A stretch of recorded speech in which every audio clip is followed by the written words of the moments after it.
Ay Pasli nomli roman esimga keladi. Uningda bir personaj mundaq deydi. Biz yurtidan ayrilib, boshqa shaharlarda turayotganlarni musofir demaymiz. Ular shu ana tuproq, ana makonda yashayotadi. Qandaqdir 1-2 soatda berib bo'la oladigan bir shahardan yana bir shaharda turayotganlar musofir hisoblanmaydi. Lekin o'z yurtimizdan hech qachon ayrilib boqmagan odamlarga nisbatan ma'lum shaharlarda anchaki uzun turib kelishmi bizga xuddi musofirdek ta'sirini berib, yuragimizni azoblaydi. Kech-kunduz otalarimizni aslaymiz. Lekin shu jiroqdagi qarindoshlarimiz omon bo'lsin. Biz sizlarni har qachon yod etib turamiz. Yurtinglar sizlarni sevindi.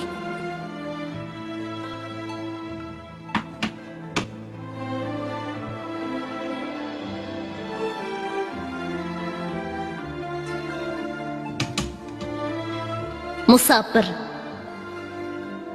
Abdusalom Abditib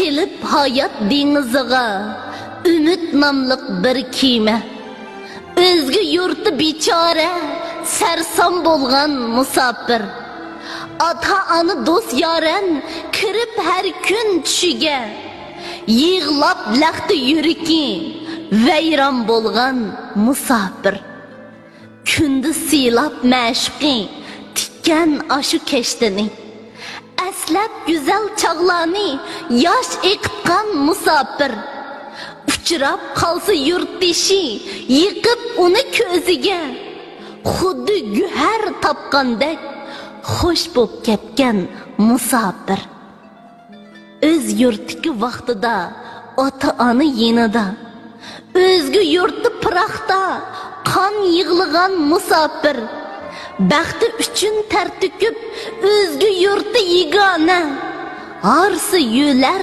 terak yo'q yolg'iz qolgan musafir kech kunduz qalbida aslab go'zal yurtini qaytib mungluq naqshiga xandan urgan musafir yaqi yurti sargardan o'tdi umring piraqda ko'p asrig'in o'zingni polat inson musafir utuq tilab yo'lingga tilaklarim uzilmas yurting seni aslaydi aman bo'lgin musafir yurting seni aslaydi aman qaytgin musafir